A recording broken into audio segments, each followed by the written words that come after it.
دوستو channel subscribe like اور share فرمائیں، شکریہ۔ بسم اللہ الرحمن الرحیم، الحمدللہ رب العالمین والصلاة والسلام علی خاتم النبیین، پاک ویوس محمد منشا۔ السلام علیکم، کیسے ہیں جی؟ آج ہم 26ویں آئینی ترمیم کا تفصیل سے تھوڑا زیادہ سنجیدگی سے جائزہ لیتے ہیں اور اس کے عام فیچرز جو ہیں ان کو ذرا ایکسپینڈ کر کے آپ کی خدمت میں پیش کرتے ہیں۔ سبب یہ ہے کہ کیونکہ یہ بڑی لینڈ مارک قسم کی امینڈمنٹ ہے آئین میں، اس سے گویا پاکستان میں اسٹیبلٹی یا اس کا عدم وجود جو بھی ہے وہ بڑی حد تک منسلک ہے اور بڑا سبسٹانٹیو قسم کی یعنی یہ امینڈمنٹس ہیں۔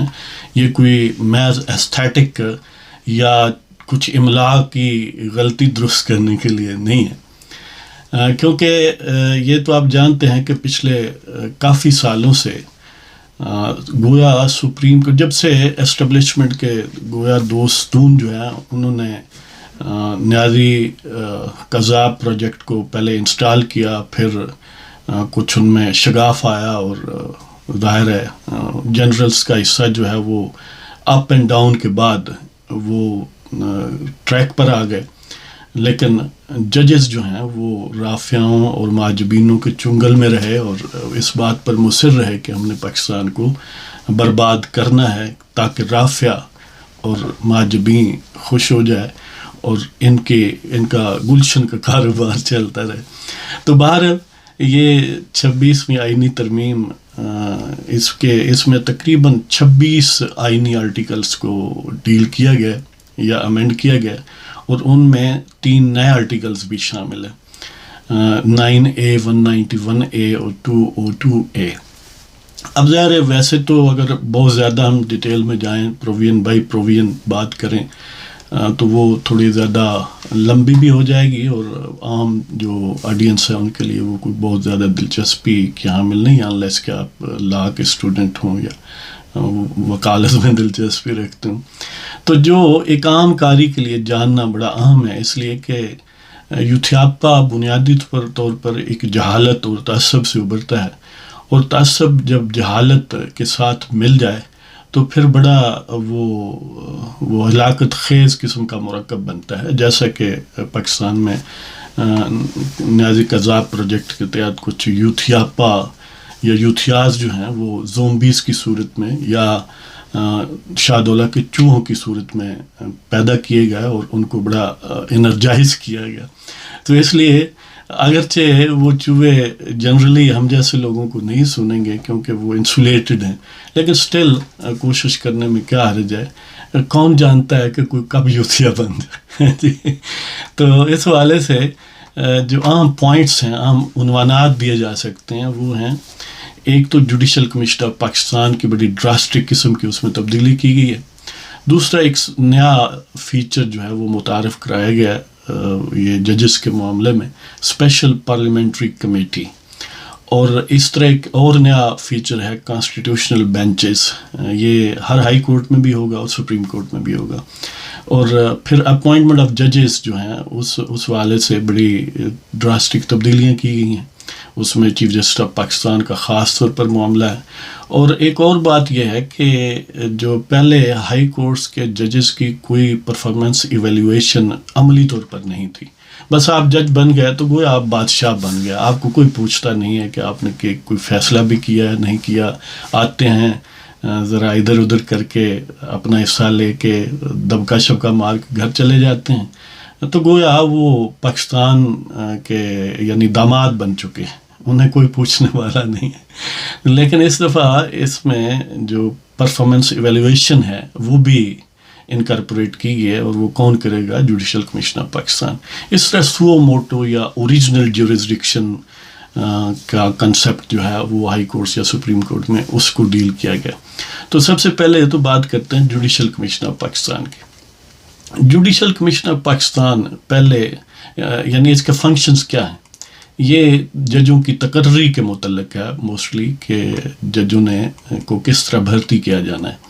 پہلے اس کے 9 اراکین تھے، وہ دراصل ایک ہی برادری کے تھے، یعنی ان میں 5 تو سپریم کورٹ کے ججز ہوا کرتے تھے، ایک چیف جسٹس، نیکسٹ ڈاؤن جو 4 سینئر موسٹ ججز ہیں، ایک ان میں ریٹائرڈ جج ہوتا تھا، وہ بھی جو چیف جسٹس تھا اسی نے اس کو نامینیٹ کرنا ہوتا تھا.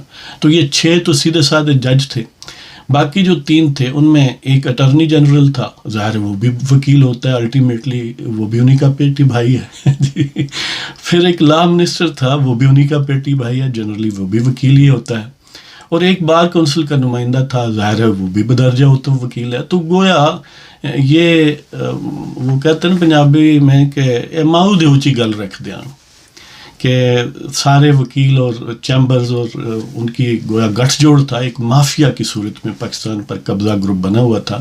دیکھیں سیاستدانوں نے تو ہر گھر جانا ہوتا ہے، کروڑوں لوگوں کی منت لے کر کے کہیں پہنچتے ہیں، لیکن یہ اسی گٹھ جوڑ اور ایک محدود سی باہر کی پالیٹکس کر کے اور اپنے ویسٹڈ انٹرسٹ کو ڈیولپ کر کے، اور جو رائٹ کارنرز ہیں، پاورفل کارنرز ہیں، ان کے ساتھ کوئی یعنی الائنمنٹ کر کے یا ان کے ٹاؤٹ بن کے اس سیٹ پر پہنچ جاتے تھے اور پھر عیاشی کرتے تھے ساری زندگی. یہاں تک کہ ریٹائرمنٹ کے بعد بھی وہ پاکستان پر برستے رہتے ہیں، اور ایسی بے پناہ قسم کی سہولتیں اور مالی مراعات ان کو ملتی تھیں کہ آپ حیران ہوں کہ چیف جسٹس یعنی جو عام جسٹس ہائی کورٹ ہے ایون، وہ پرائم منسٹر آف پاکستان سے زیادہ سہولتیں لیتا تھا ریٹائرمنٹ کے بعد. آپ بھی لے گئے بس. تو یہ یعنی پوچھنے والا کوئی نہیں تھا، اور بس مزے ہی مزے تھے کہ جب وہ بن گیا جسٹس تو اب پرائم منسٹر کو بھی ان پرسن بلا لیتے ہیں جی. ان کا موڈ کر رہا ہے کہ معجبین تنگ کر رہی ہے آپ ذاتی حیثیت میں، حالانکہ ذاتی حیثیت میں اس نے کوئی ایکٹ کیا نہیں، بطور پرائم منسٹر کیا. تو آپ کا وہ کوئی بہنوئی ہے کہ آپ ذاتی حیثیت میں اس کو بلا رہے ہیں. یعنی یہ بڑی ایک یعنی ان کی جاگیرداری سمجھ لیں یا کیا. تو بہرحال یہ جو جوڈیشل کمیشن آف پاکستان ہے، پہلے جیسے میں نے عرض کیا کہ 9 لوگوں پر مشتمل تھا، اب 13 لوگوں پر مشتمل ہے. پہلے وہ 9 الٹیمیٹلی ایک ہی گڑھے سے پانی پیتے تھے کہ وہ وکیل ہی تھے. اب جو ہیں وہ اس میں 13 جو ہیں ان میں ایک تو چیف جسٹس آف پاکستان ہی ہے، اسی طرح 3 سینئر موسٹ ججز ہیں، اور ایک جو کانسٹیٹیوشنل بینچ کا، جو سپریم کورٹ کا کانسٹیٹیوشنل بینچ بنے گا، اس کا سینئر موسٹ جج. یہ ظاہر ہے سینئر موسٹ کا مطلب اس صورت میں یہی ہے کہ وہ اس بینچ کا سربراہ ہوگا، وہ ہوگا. تو یہ تو گویا 5 تو پہلے ہی کی طرح ججز ہیں.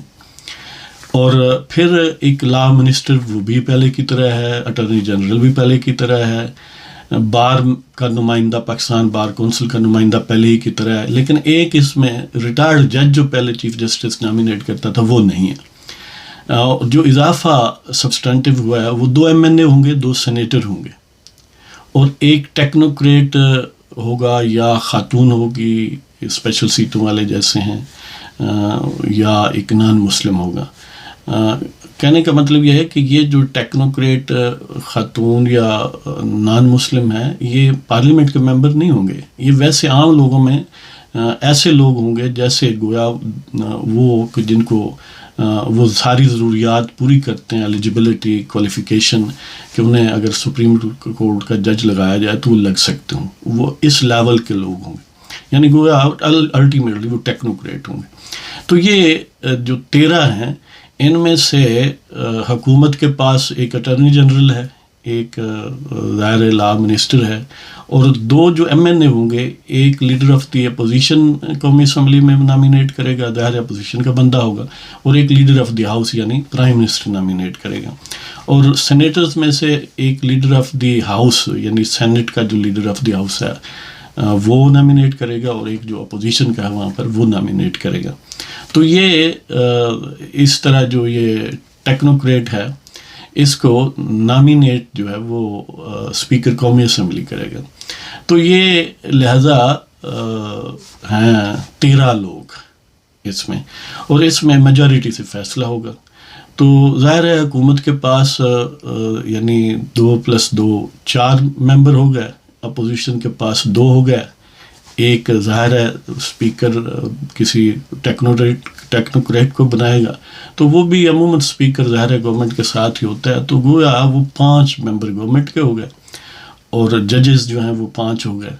اور 2 جو ہیں وہ اپوزیشن کے. تو اس طرح یعنی ایک بار کونسل کا بھی ہے.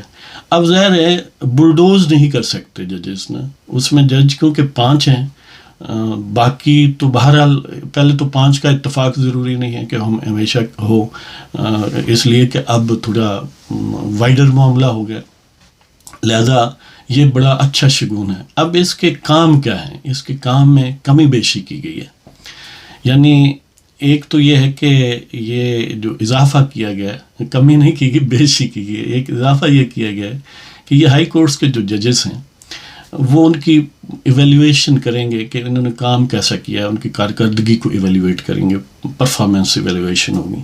اگر وہ سمجھتے ہیں کہ یہ پوری طرح کام نہیں کر رہا ہے، نائل ہیں، سست ہیں، تو وہ ان کو ٹائم دیں گے کہ اتنے ٹائم میں آپ سدھار لیں. اگر وہ پھر بھی نہیں کرتے تو وہ پھر سپریم جوڈیشل کونسل میں ان کے خلاف رپورٹ بھیج دیں گے، اور پھر سپریم جوڈیشل کونسل ظاہر ہے اس کو ٹیک اپ کر سکتی ہے، اور وہ ایسے ہی ہے جیسے کوئی کمپلینٹ ان کے خلاف آئی ہے تو پھر سپریم جوڈیشل کونسل میں پروسیڈنگز ہوں گی. سو آن سپریم جوڈیشل کونسل میں کوئی تبدیلی نہیں کی گئی. اسی طرح چیف جسٹس ہے، سپریم کورٹ کے 2 سینئر موسٹ ججز ہیں آفٹر چیف جسٹس، اور 2 سینئر موسٹ ہائی کورٹ کے چیف جسٹس ہیں. ہاں ایک اس میں سبسٹینٹیو تبدیلی یہ کی گئی ہے کہ پہلے in case of absence of chief justice of Pakistan یہ بات یعنی مبہم تھی، کوئی وضاحت نہیں تھی. کہ باقی کے متعلق تو یہ تھا کہ ان کے متعلق اگر کوئی شکایت آتی ہے یا وہ نہیں آ سکتے، کوئی سبب ہے، تو ان کی جگہ نیا ایک نیکسٹ ڈاؤن جو سینئر موسٹ ہے اس کو آنا ہوگا، اس کو انکلوڈ کیا جا سکتا ہے. لیکن چیف جسٹس اگر نہ آئے یا کچھ نہ کرے تو پھر کیا ہوگا؟ پہلے اس پر خاموشی تھی، اب اس کو بھی انکارپوریٹ کیا گیا. تو اس کا مطلب یہ ہے کہ ان لمیٹڈ اگر کوئی چیف جسٹس یعنی بیٹھا رہتا ہے یا کسی کو کچھ بلاتا نہیں ہے وغیرہ وغیرہ، تو ایکسٹریم صورت میں یہ پاسبلٹی موجود ہے کہ نیکسٹ ڈاؤن چیف جو سینئر موسٹ جج ہے وہ سپریم جوڈیشل کونسل کا سربراہ بن جائے، اور اس طرح یعنی پروسیڈنگ چیف جسٹس کے خلاف شروع ہو جائیں، تو گویا کو ڈیٹا ہو سکتا ہے. تو یہ اس میں تبدیلیاں ہیں. اور پھر جو یہ اسپیشل پارلیمنٹری کمیٹی جو بنائی گئی ہے اس میں 12 لوگ ہیں. یہ پہلے پروویژن نہیں تھی ایسی، اب نہیں آئی ہے. اور ان 12 میں 8 ایم این اے ہیں اور 4 سینیٹر ہیں. جو 8 ایم این اے ہیں ان میں 4 گورنمنٹ کے ہوں گے، 4 اپوزیشن کے ہوں گے. یعنی اپوزیشن کے اس میں اصل میں پروپورشنیٹ بیسس پر ہے، یہ لازمی نہیں ہے کہ اپوزیشن کیوں یا حکومت کیوں، کہ قومی اسمبلی میں جس کی اکثریت ہے اس کے حوالے سے اس کے ممبر ہوں گے پروپورشنیٹ. تو وہ 8 ایم این ایز اگر ہیں تو بالفرض گورنمنٹ موجودہ صورتحال میں نون لیگ جو ہے اس کے 4 ہوں گے، اور جو یوتھیاپا ہے اس کے 3 ہوں گے، اور جے یو آئی کا 1 ہوگا، اور پیپلز پارٹی کے 3 ہوں گے، 1 ایم کیو ایم کا. ان کو وہ حصہ ملتا ہے اس طرح. تو اس طرح سینیٹرز میں بھی 1 پیپلز پارٹی کا، 1 نون لیگ کا، اور اسی طرح کا باقی سلسلہ. یعنی اس میں گویا نمائندگی پیپلز پارٹی، نون لیگ، یوتھیاپا، ایم کیو ایم اور جے یو آئی عملی طور پر اور انہی کی ہے ان 12 میں. یعنی ظاہر ہے سینیٹرز میں 1 ہوگا، اس طرح ایم این ایز میں ظاہر 3 نون لیگ کے اور 2 پیپلز پارٹی کو 1 سینیٹر جمع کر کے اس طرح کر لے. تو بہرحال یہ ہے. اور ان کا کام کیا ہے؟ ان کا کام یہ ہے کہ یہ چیف جسٹس آف پاکستان کے لیے 3 سینئر موسٹ ججز جو ہیں ان کو ڈسکس کریں گے. اور اس پر جیسے یہ پہلے پروویژن تھی آرٹیکل 48 کے تحت کہ آرٹیکل 68 کے تحت کہ جو کنڈکٹ ہے ججز کا اس کو ڈسکس نہیں پارلیمنٹ میں کیا جا سکتا تھا، لیکن اب اس کمیٹی کی حد تک وہ ایگزمپٹ ہیں، اس کو ڈسکس کیا جا سکتا ہے. مطلب یہ کہ جب چیف جسٹس کے لیے نام بھیجنا ہے تو ظاہر ہے اس کو ڈسکس کیا جائے گا. تو سینئر موسٹ 3 ججز جو ہیں ان میں سے یہ جو 12 لوگ ہیں ان کی 2/3 میجورٹی جو ہے وہ نام بھیجے گی. اب جوڈیشل کمیشن جو ہے اس کے لیے تو سمپل میجورٹی چاہیے اس کے پروسیڈنگز کے لیے، لیکن اس میں یعنی جو اپنا ہائی کورٹ کے ججز کی کمیٹی ہے، ہائی کورٹ کے ججز کی اپوائنٹمنٹ وہ جوڈیشل کمیشن آف پاکستان کرے گا. لیکن یہ جو سپریم کورٹ کے چیف جسٹس کا معاملہ ہے اس میں یہ اسپیشل پارلیمنٹری کمیٹی ہوگی، یہ کرے گا. کریں گے تو یہ 2/3 ان میں چاہیے. بالفرض اگر 3 سیزن میں اس ججز آتے ہیں، ان کے نام آتے ہیں، تو ان میں سے کوئی ایک یہ بھیج سکتے ہیں، اور اس کو بھیجنے کے لیے کم از کم 8 ایگری ہوں گے تو ہوگا. تو موجودہ صورتحال میں گویا 4 نون لیگ کے ممبر ہیں، 3 پیپلز پارٹی کے ہیں، 7 ہو گئے. تو ان کے ایک جو ہے وہ MQM کا، ایک JUI کا، تو 3 جو ہیں وہ یوتھیاپا کے ہیں. اگر وہ یوتھیاپا کے نکل بھی جائیں تو 9 باقی بچتے ہیں، ان میں بھی ایک کم ہو جائے تو پھر بھی 8 سے کم چل جاتا ہے. تو بالفرض یہ کہ کوئی نام بھیجتے ہیں اور وہ نام ڈکلائن خود کر لیتا ہے کہ میں نہیں یعنی بننا چاہتا، تو یہ نیکسٹ ڈاؤن دیکھیں گے. اس طرح یہ جاری معاملہ رہے گا تا وقت کہ وہ چیف جسٹس بن جائے. لیکن ظاہر ہے کون ہے جو چیف جسٹس نہیں بننا چاہتا، تو اس لیے اس کا امکان کم ہی ہے. لیکن بہرحال یہ اس طرح کی پروویژن جو ہے وہ رکھی گئی ہے. اچھا، اس کے یہ جو یعنی جوڈیشل کمیشن آف پاکستان اور اسپیشل پارلیمنٹری کمیٹی ہوگی، اور اس کے علاوہ جو کانسٹیٹیوشن آف بینچز ہے یعنی کانسٹیٹیوشنل بینچز، ایک سپریم کورٹ میں ہوگا اور ہر ہائی کورٹ میں ایک ہوگا. اس کا مطلب یہ ہے کہ 5 ہائی کورٹس ہیں، وہاں 5 بینچز 1 ایچ ہوگا، اور اس طرح ایک فیڈرل ہوگا. اب وہ بینچ جو ہیں وہ کون بنائے گا؟ وہ بینچ بنانے کے لیے یہ جو جوڈیشل کمیشن آف پاکستان ہے اس کی اکثریت چاہیے، یعنی judicial commission of Pakistan bench بنائے گا. وہ ٹائم ٹو ٹائم اس میں تبدیلی بھی ہو سکتی ہے. تو اگر یعنی جو چیف جسٹس آف پاکستان ہے وہ ہی اس کانسٹیٹیوشنل بینچ کا بھی سربراہ ہو، تو پھر ظاہر ہے یہ جوڈیشل کمیشن کی جو کانسٹیٹیوشن ہے، جو اس کے ممبرز ہیں، اس میں نیکسٹ ڈاؤن جو سینئر موسٹ ہوگا وہ اس کی جگہ لے لے گا. یعنی ظاہر چیف جسٹس بھی ہے ممبر اس کا، اور دوسری طرف سینئر موسٹ ججز بھی ہیں، ان میں سے کوئی ہو سکتا ہے وہ بینچ کا بھی سربراہ ہو. تو اس حوالے سے پھر کہ دوسرے نیکسٹ جج کو موقع ملے گا. تو بہرحال اب یہ جو کانسٹیٹیوشنل بینچ ہے یہ کم از کم اس میں یہ وہی جس طرح سپریم کورٹ کی 3 رکنی کمیٹی اور بینچ تشکیل دیتی ہے اور کیس اس کے آگے فکس کرتی ہے، اس طرح اس کے لیے علیحدہ 3 رکنی کمیٹی ہوگی. اور وہ جو بینچ ہے جس کی ظاہر ہے ابھی تعداد جو ہے وہ مقرر ہونی ہے بائی لا، لیکن یہ بات طے ہو گئی ہے کہ اس میں جو بینچ الٹیمیٹلی بنایا جائے گا وہ 3 رکنی کمیٹی جو کانسٹیٹیوشنل بینچ کے لوگوں 3 ججز بنائیں گے وہ 5 رکنی ہوگا. یعنی کوئی بھی فیصلہ جو ہے، جو کوئی بھی کیس کانسٹیٹیوشنل اہمیت کا جو ہے وہ ان 5 رکنی بینچ کے سامنے کم از کم لگے گا یا اس سے زیادہ. اب یہ اسی طرح ہائی کورٹس میں ہوگا، اور یہ جو پہلے سو موٹو وغیرہ کا معاملہ تھا وہ اب ہر جج منہ اٹھا کے نہیں یعنی وہ ٹیک اپ کر سکے گا.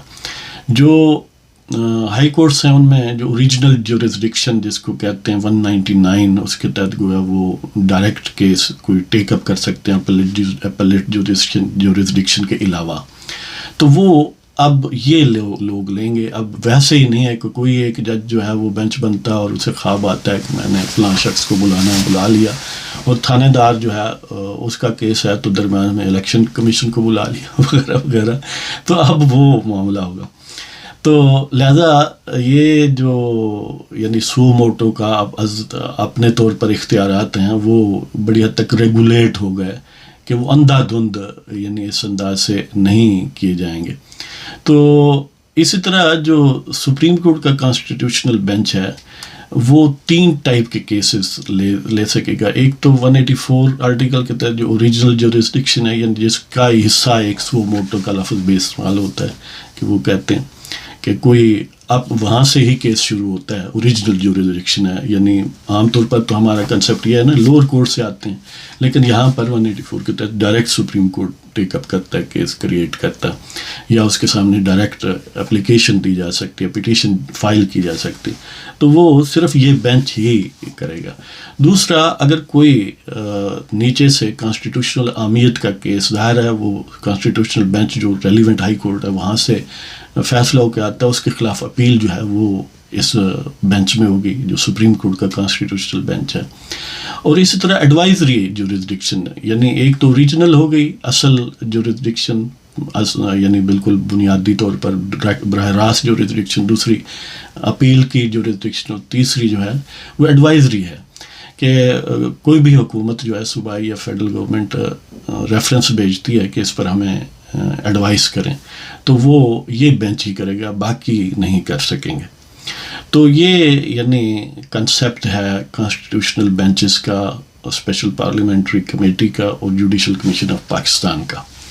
تو اس میں جو ایک اور بڑی اہم بات ہے، بلکہ سب سے اہم بات میں سمجھتا ہوں کہ ریٹائرمنٹ کیسے ہوگی. یعنی یہ تو بات اب طے ہوگی کہ وہ 3 سینئر موسٹ ججز جو ہیں ان میں سے یہ جو پارلیمنٹری کمیٹی ہے یہ نام فائنل کر کے بھیجے گی کہ اس کو چیف جسٹس آف پاکستان بنایا جائے. یہ ظاہر ہے براستہ پرائم منسٹر الٹیمیٹلی پریزیڈنٹ کے پاس جائے گا اور وہ نوٹیفائی کریں گے.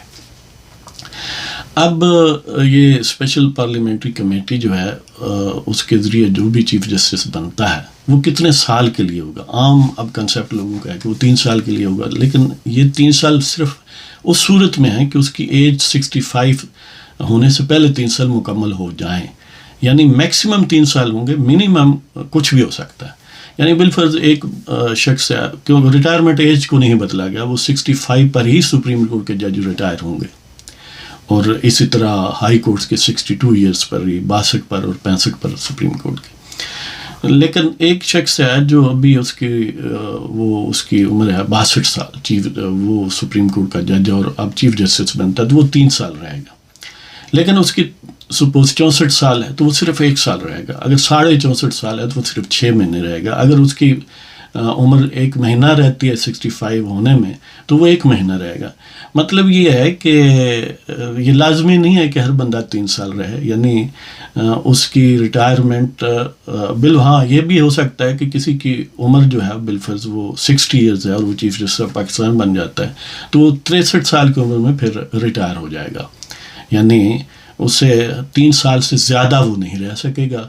اور اس کا ڈس ایڈوانٹیج ایک اسے یہ ہوگا کہ اگر عام جج ہوتا وہ 65 پر ریٹائر ہوتا، لیکن کیونکہ چیف جسٹس رہا ہے تو ظاہر ہے یہ ایک ریئر پاسبلٹی ہے، کیونکہ اس عمر تک پہنچنے میں، اس پوسٹ تک پہنچنے میں ان کی بہرحال عمر 62 یا اس سے اوپر ہی ہو جاتی ہے. تو بڑا کم چانس ہے کہ ایسی صورت پیدا ہو کہ کوئی 62 سے بھی کم عمر میں چیف جسٹس آف پاکستان بن جائے. تو موسٹلی 62 یا ابو ہی بنیں گے. تو اس کا مطلب ہے کوئی خوش قسمت ہوگا جو 3 سال رہے. لازمی نہیں کہ ہر جو چیف جسٹس بنے وہ 3 سال کے لیے رہے.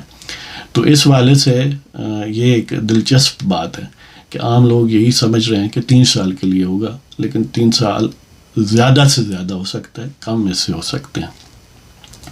تو یعنی اب وہ جو ایک گٹھ جوڑ تھا، اس کا ایک اور فائدہ یہ ہے کہ پہلے جو مافیا تھا جس کو عموماً لاہور چیمبرز وغیرہ جو بھی کہتے ہیں، لاہوری گروپ جو عدلیہ میں تھا، ظاہر ہے یہ ایک اسپیسیفک فوکس ہے ایک پر، لیکن بہرحال اوور آل مافیا تھا. وہ اس میں کنٹینٹ لاہوری بھی ہو سکتے ہیں، باقی بھی ہو سکتے ہیں.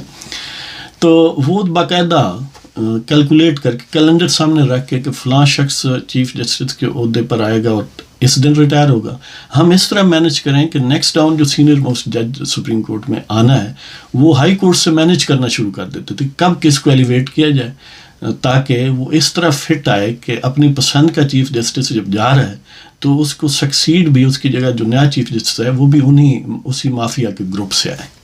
یہی وجہ ہے کہ بعض اوقات ایک چیمبر، لا چیمبر سے کئی ججز جو ہیں وہ ہائی کورٹس میں اور سپریم کورٹ میں پہنچتے رہے.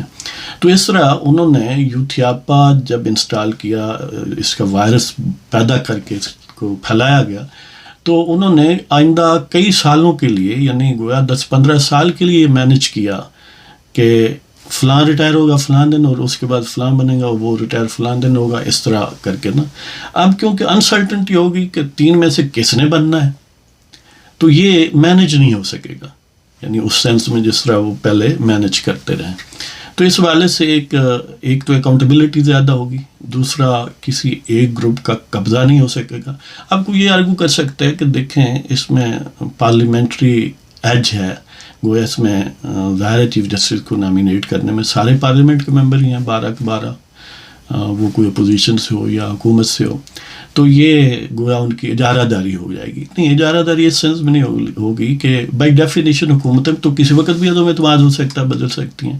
زیادہ سے زیادہ 5 سال کوئی حکومت رہتی ہے، پھر انہیں واپس جانا پڑتا ہے، پھر نئے سرے سے الیکٹوریٹ سے مینڈیٹ لیتے ہیں. تو لہذا وہ اس طرح مینیج نہیں کر سکتے جس طرح یہ نان الیکٹڈ ٹھگش گروپ لا ایسوسیٹس کے، لا چیمبرس کے، یہ نام نہاد بڑے بڑے ڈاکو جن کو وکیل ہم کہتے ہیں، کوئی فلاں گروپ سے ہے، کوئی فلاں گروپ سے ہے، یہ ایک یعنی آرگنائز کرمنلز کی طرح تھے. تو وہ ان پوسٹوں کی بندر بانٹ کرتے تھے. تو یہ لیکن ان کو اکاؤنٹیبل، اب وکلاء کو اگر کوئی پوچھے گا تو وہ ہڑتال کر دیتے ہیں، جج بھی کوئی نہیں پوچھ سکتا. اور جج پھر الٹیمیٹلی کیونکہ ان کے پیٹی بھائی ہیں، وہ سمجھتے ہیں کہ ہمارے لیے سورس آف اسٹرینتھ ہے، لہذا وہ مود اونچی رکھ دیں، ساری موجاں کر دیں. تو یہی وجہ ہے کہ جو سیاستدان ہیں وہ تو بھگتتے ہیں، نیب کو بھی بھگتتے ہیں، جیلیں بھی بھگتتے ہیں، جلاوطنیاں بھی ہیں، ان کو پھانسی بھی دی جا سکتی ہے. لیکن سارے کرائمز کرنے کے باوجود آج تک کسی جج کو سزا نہیں ہوئی، ہائی کورٹ یا سپریم کورٹ کے جج کو، یعنی اسے جیل نہیں بھیجا گیا، اس کو پھانسی نہیں دی گئی، اس کو جرمانہ نہیں کیا گیا. سب یہاں تک کہ لوٹ مار کر کے بھی ریٹائرمنٹ لے لیتے ہیں اور پھر بھی عوام کی ٹیکسز پر پلتے رہتے ہیں مرنے تک، اور رافیاؤں اور محجوبینوں کو عیاشی بھی کرواتے ہیں. اور ظاہر ہے ملک ریاض ٹھیکیدار ٹائپ کے بڑے بڑے کیسز میں اربوں روپیہ بھی لے لیتے ہیں.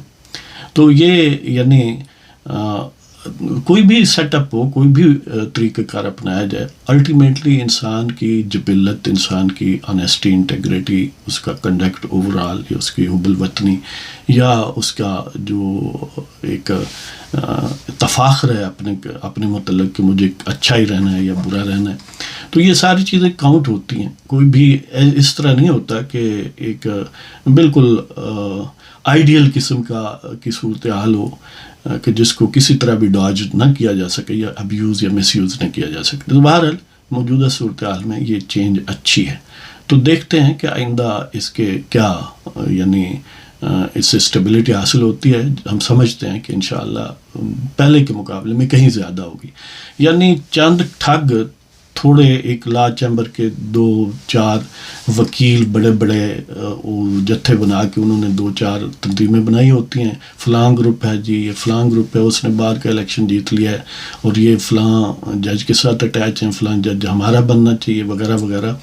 تو وہ لوگ تھوڑے تھے اور ان اکاؤنٹیبل تھے، ان کو کوئی پوچھ نہیں سکتا. لیکن سیاستدانوں کو تو عدالتیں بھی پوچھتی ہیں، عوام بھی پوچھتے ہیں، ہر 5 سال کے بعد یا اس سے بھی پہلے انہیں محنت ترلا کرنا پڑتا ہے. تو اس حوالے سے اگر ان لوگوں کے پاس ہو جن کو اکاؤنٹیبل ٹھہرایا جا سکتا ہے، جن کو جیل میں بھیجا جا سکتا ہے، تو یہ زیادہ بہتر ہے. چاہے جائے کہ ان لوگوں کے پاس ہو جن کے سامنے قانون جو ہے جا کر یعنی ویسے ہی محنت ترلا کرنا شروع کر دیتا ہے. تو دیکھیں یہ سیاستدانوں پر تو بعض ججز بڑا برستے ہیں، ان پر پھبتیاں کستے تھے، کتے کی طرح بعض بھونکتے تھے جس طرح ثاقب نثار تھا. لیکن وہ کسی وکیل کو الٹیمیٹلی کچھ بھی نہیں کہتے تھے. یہاں تک کہ وکیلوں نے ہائی کورٹ کے ججوں کو بھی ان کی بھی انسلٹ کی، ان کے چیمبر میں ان کے یعنی آفس میں یا کورٹ میں بھی ان کو ذلیل کیا، سیشن ججز کو مارا پیٹا، پھر بھی ان کا کچھ نہیں بگڑا اور انہی ججوں نے ان کو امیون کیا یا انسولیٹ کیا. لیکن ظاہر ہے یہ یک طرفہ معاملہ تھا. اب بھارت اس سے کہیں زیادہ بہتر ہے. تو انشاءاللہ جی آپ سے باتیں ہوتی رہیں گی. آپ خوش رہیں، پاکستان زندہ رہے گا اور زندہ باد رہے گا اور دشمنان پاکستان نامراد رہیں گے. اجازت چاہتا ہوں جناب، خدا حافظ.